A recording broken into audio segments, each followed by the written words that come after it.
Tiana को जादू और परियों की कहानियों पर कभी भरोसा नहीं था, लेकिन उस रात एक छोटे से मेढक ने उसकी किस्मत ही बदल दी।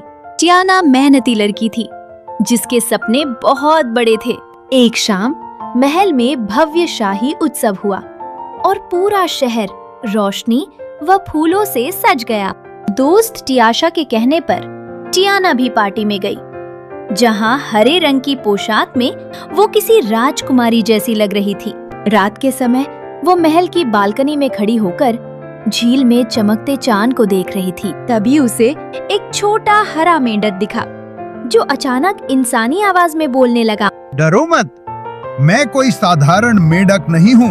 मैं राजकुमार हूँ। एक काले जादू के कारण इस रूप में फंसा हूँ। सच्चे प्रेम से ही फिर इंसान बन सकता हूँ।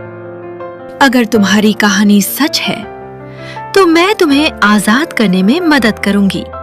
टियाना ने हिम्मत करके मेंढक को चूम लिया, लेकिन अगले ही पल कुछ ऐसा हुआ जिसकी उसने कल्पना भी नहीं की थी।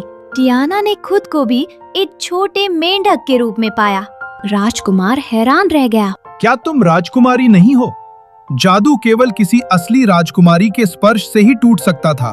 टियाना असल में साधारण लड़की थी, इसलिए जादू उल्टा पड़ गया और दोनों मेंढक बन गए।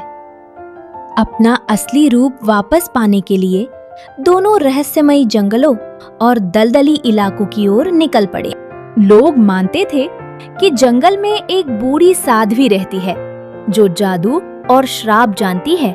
रास्ते में उनकी मुलाकात एक मजेदार मगरमच्छ से हुई, जो ढोलक बजाता और लोकगीत गाता था। सुनो भाई, हम अपनी असली शक्ल पाने के लिए एक साध्वी को ढूंढ रहे हैं। क्या तुम हमारी मदद करोगे? हाँ हाँ, क्यों नहीं, चलो मैं तुम्हें उनके पास ले चलता हूँ।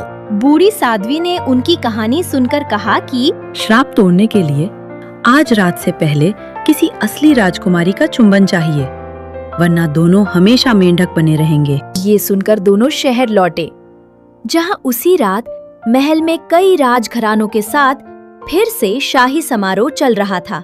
वहां राजकुमारी टियाशा भी मौजूद थी, जो टियाना की दोस्त थी और जादुई कहानियों पर विश्वास करती थी। टियाना और राजकुमार किसी तरह महल पहुंचे और टियाशा को सारी सच्चाई बताई। पहले उसे विश्वास नहीं हुआ, लेकिन बोलते मेढकों को देखकर उनकी मदद करने का फैसला किया। सब ठीक होने वाला था, लेकिन राजकुमार अचानक चुप हो गया और टियाना की ओर देखकर बोला, अगर इंसान बनने की कीमत तुम्हें खोना है तो मैं कभी इंसान नहीं बनना चाहता। दोनों ने उसी रात मेढक के रूप में एक दूसरे से विवाह करने का फैसला किया। जैसे ही उन्होंने एक दूसरे को स्वीकार किया, जादू टूट गया और दोनों फिर से इंसान बन गए। सच्चा प्यार, अच्छाई और भरोसा किसी भी जादू से ज्यादा ताकतवर होते हैं।